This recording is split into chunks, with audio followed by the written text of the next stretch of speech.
What's going on, guys? Balkan Architect here, and in today's video I'm going to be talking about the graphics in Revit and kind of different ways to present your projects. And I'm going to be showing you how to create this hand-drawn effect, like a sketch effect using Revit. And then I'm going to be showing you how to do a watercolor effect, so it looks like a watercolor. And then we're going to be mixing those two effects up in Photoshop just to make it look cool and get kind of a final amazing drawing or presentation. But anyway, before I get started, I would just like to ask you to like this tutorial. It helps me out a lot, and if you haven't already, I suggest you subscribe because I make tutorials like this every day, and follow me on social media so you don't miss any of my tutorials. And if you want to get all of the project files I'm using in these tutorials, you can do that by supporting me on Patreon. For only $5 a month you can get access to all of my project files. I've got over 140 project files up there so far, and I'm adding whenever I post a tutorial, I add another project file. But anyway, let's get into the tutorial. So this is the building that I'm going to be using for this project. This is a school project that I've used for a bunch of tutorials, and let's do the kind of the sketch hand-drawn effect first. So I'm going to set everything to hidden line and make sure that shadows are off, and then you go over here and you go to graphic display options, and you get your graphic display options dialog. And here for the style, just leave it at hand drawn. Then you need to check smooth lines with anti-aliasing, and for the transparency, leave it at 0. For silhouettes, I'm just going to go with medium lines for this one. And then you go and you open up sketchy lines and you check them, and then you can use something. I like to use, I don't know, something like 5 or 4 or 5 for both the jitter and the extension. So you just make sure you check that, you hit apply, and sometimes you're going to get this effect, and this depends on the graphics you're using. So if you get this, you just turn the silhouettes off or turn them to none, and then you will lose that effect. So if you've got some colored lines, that's how you kind of eliminate them. Then just hit OK and you zoom in to check and see what this looks like. So this looks, well, pretty hand-drawn to me. So now we're going to be exporting this image. And to export an image in Revit, let's just go over here to File, you go to Export, you search down and you go to Image and Animation, you select Image, and here let's set this to, I don't know, something like 3000 pixels. I think that will work for this project. And for the format, let's use something like TIFF. So set this to TIFF. That basically when you set it to TIFF, you usually don't lose any of the quality of the image. And before you hit OK, make sure to change where you want to export the image. So let's just go to desktop and let's call this hand-drawn effect and save it there. Hit OK, and now it will export. And if I minimize Revit here for a second, you can see this is the image, and if I zoom in, it looks really nice. Okay, but anyway, let's do the watercolor effect now, and then let's kind of join them together in Photoshop. So for the watercolor effect, let's just go here and turn this to shaded, and then open up the graphic display options. So the first thing I'm going to do, I'm going to uncheck show edges, apply, and you get this kind of this effect, but you're going to leave smooth lines with anti-aliasing. Next thing you want to do is you want to open up your shadows and check both cast shadows and ambient shadows, and when I hit apply, it will look something like this. Okay, next for the lighting, you're going to set the sun and the ambient lighting both at something like 50 or 60, and for the shadows, I like to go with something lower, like 15, and you'll get some effect that looks like this. But of course, it will depend on the situation and on your project, so you can play around with these shadow set or light settings depending on the project you're working with. Maybe add a bit more shadow. Yeah, that looks nice. And for the background, you can leave it at white if that's what you want, but I like to add some blue sky. So what I'm going to do, I'm going to choose gradient, and for the horizon color, do the white, and here do the white for the ground as well. But for the sky color, let's use some lighter, something like that. Hit apply, Yeah, and this is what you get.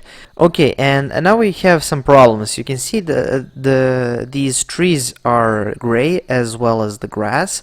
And if I go over here, right click, oops, if I right click on the grass and go override graphic display options, as you can see, I've tried already to change the color, and if I change the color, it stays gray.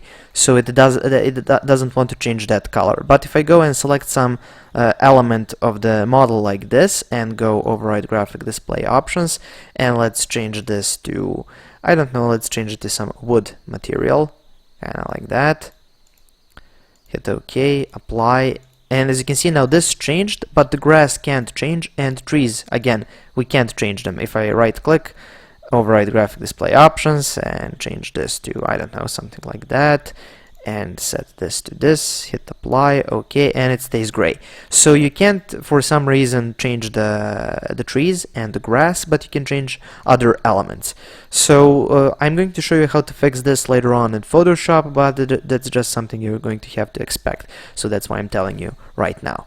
Okay, so once we have this, it looks really nice. So now we need to export it, and then we're going to do some additional modifications in Photoshop. So just go here to File, Export, go to Images and Animation, Image, 3000 pixels, and here let's call this Watercolor Effect. Okay, TIFF, okay. Wait for a second. Okay, now it's exported.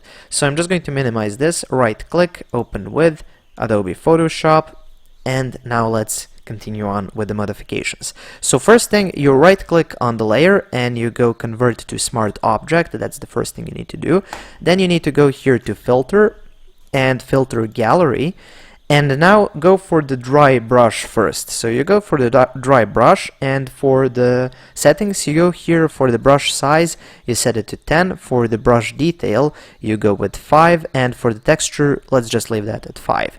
And if we change this to maybe like 50%, this is what you get. So this is the effect you can see. Okay, so just hit OK, and as you can see it looks a lot better. It kind of looks more watercolory, I guess. So now go to filter again, filter gallery, and go with this cutout option. And again, let's make it a bit smaller to see it better. Yeah, this works better. So for the number of levels, let's do 8. For the edge simplicity, let's leave it at 4. And for the edge fidelity, let's leave it at 1, and hit OK. So now we have this effect, and again it looks really watercolory. Then I just like to change one more thing. I like to go to filter and blur it just a little bit. So go to smart blur, and then when you're in smart blur, sorry, you set this to like 5, and that will kind of blur it just a bit, so it looks kind of more, again, watercolory. Okay, so once we have all of that, now we can kind of make some additional changes. And the problem is here, this looks like watercolor, but it doesn't have those brush strokes and everything. So what you can do, you can go here and create a layer mask, and now you can go to this brush, and you can search for some watercolor brushes and then add them to this mask. But a even faster way to do that is to find an image like this. So this is a kind of a watercolor image, so let me maximize this and let's make it bigger. As you can see, these are just kind of brush strokes, and I'm just going to be leaving this image in the description of this video so you can download it and use it. So once you've loaded this image in that has kind of already the brush stroke in it, or you can search for some different image that works for you. I don't know, maybe if you like something different, but anyway, you load it in, you go here and you do the rectangle selection tool, and you hit Ctrl+C to copy this image. Then you hold the Control and you hit this layer mask. So you hold the Control, hit the layer mask, and now you're in the layer mask. And now you go Ctrl+V to paste the image in, and then you right click to deselect. And now it's just a matter of turning this layer off, and you get something that looks like this. Now of course this looks wrong, but if you double click on this mask and hit invert, now it will look a lot better. Now you still have this transparency kind of objects in the background. So what I suggest you do, you just create a new layer, place it down, and you hit Control A to select it, and then you right click and you go fill, and you just fill it with white, and this is what you get. So now you've got all of those brush strokes over here. And now let's add the green for the trees and for the grass. So how do you do that? Well, it's actually quite simple. You need to use this selection tool. So you long press this button and you use this magnetic lasso tool. So that's the kind of the fastest way to do selections. So you kind of go around this thing and you just click every now and then, but you kind of create a selection that just grabs all of the vegetation on the drawing. So you go kind of like that, kind of like this. Now I'm not being overly precise over here because this is just a presentation, but you get the point. You kind of go all the way around, you get this tree over here, you go to the grass, and then you follow the grass all the way around the house. You kind of go over here, up the tree, kind of like that. You grab the tree and you just follow the tree. Of course, do this a lot slower and a lot more refined, but let's just finish this part. So you just click like this, then let's hit this corner and let's go all the way to the other side, hit here and here just to close it. Okay, so we get something that looks like this. Now you create a new layer and you place it above the existing layer, and you just go with the brush and you select, I don't know, you select some green brush like this, and then you paint everything green. But then you can kind of change the brush a bit, maybe make it darker, and then kind of try to do some gradient. So do something like that, maybe do something lighter over here. So just to make it look a bit more interesting. So do something like that. Anyway, so now you hit this here and this selection tool, you right click and you go deselect, and then you just select this menu, and then you just hit the arrow key down and just scroll through all of these blending options to see what works for you. So let's see what we get. Okay, I really like this one, so maybe this is the one that I'm going to keep.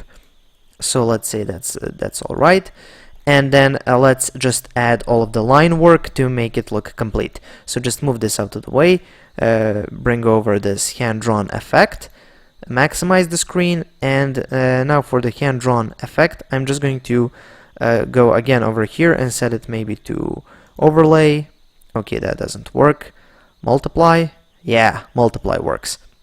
Okay, you get the point. So you just kind of overlay those two, and this is what you get. So you get this kind of sketch and watercolor effect for your Revit model.